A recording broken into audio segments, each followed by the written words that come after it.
Hi, I'm Melissa Muir. Welcome back. In this video, I'm going to do another tool review for you based off of a tool created by another jewelry artist. You may know Jeff Fulkerson as he has done quite a bit of national teaching, lots of different articles, and several videos out there on a number of techniques. One of his articles that he wrote was for Lapidary Journal Jewelry Artist a little while back, and he was doing a cuff where he was stamping with very large flowers. And one of the things, if you've ever done any kind of stamping with detailed stamps, you'll know, especially with the larger ones, it is very, very difficult to get a very good impression. I know that I've had a lot of successes and quite a few failures as well. In previous videos, I've talked a little bit about different stamping tools that are available, including my own swage block, using that as something to kind of help steady your stamp. Well, one of the tools that Jeff came up with while he was writing his article was called the Steady Stamp. And it's a smaller block that has a groove that's been cut into it, as well as a notch to allow it for room for those stamps that have a little bit of a lower base that kind of flares out a bit. And what this does is allows you to steady the stamp, basically, and give you that good impression that you're looking for. So let's take a look at this now and see how it works. So here I have a few different things. I'm just working on a nice bench block, and I have my annealed piece of copper. I find that if I anneal my metal first, I'm going to get a much better impression. So another thing I have here are also several stamps that either have a larger design or are a little bit more detailed, and I find that these are the stamps that give me a little bit more trouble when I'm trying to stamp with them. So what I've done here is I've gone through and I've done some stampings already.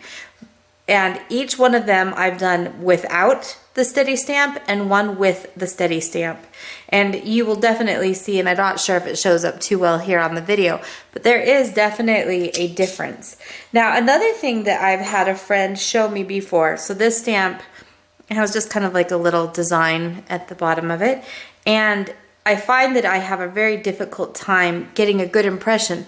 One of my friends taught me, well, you just take the stamp and you kind of tap it around.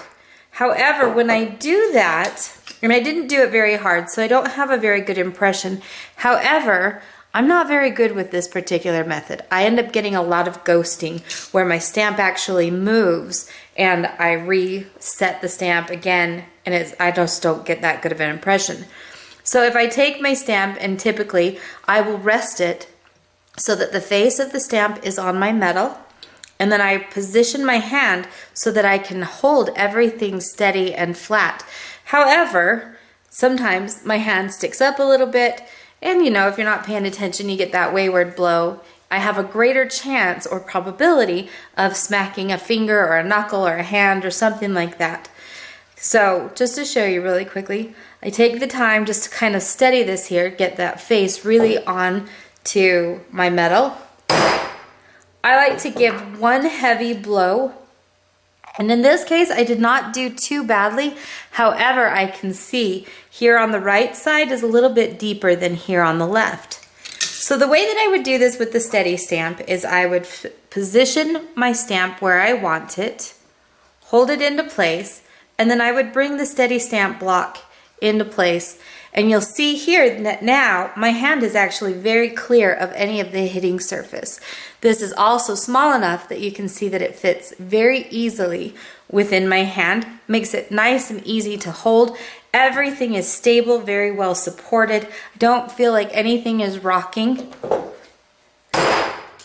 One good hit, and I actually have a very nice impression all the way through the entire stamp, and you can kind of see the difference here between the two of them. The other thing that I really like about this tool is that it was made by an artist. It's handmade, it's made out of poplar, so it's a little harder wood for this. Everything is detailed, you don't have any sharp edges. My 8-year-old has been working on some stamping projects, and she has been using this. So it's nice, like I said, nice and small, and it would fit into even her hands. Now, one thing that's really nice about this tool right now is that because you are watching my video, Jeff has set up a discount code, MUIR, M-U-I-R. And if you enter that during the checkout process, he'll take $2 off of each of the purchases as well. So something to look into. If it's something that you feel like you've had a difficult time stamping or getting really good impression, studying your stamp is definitely the way to go in getting that nice crisp effect on your metal when you are stamping.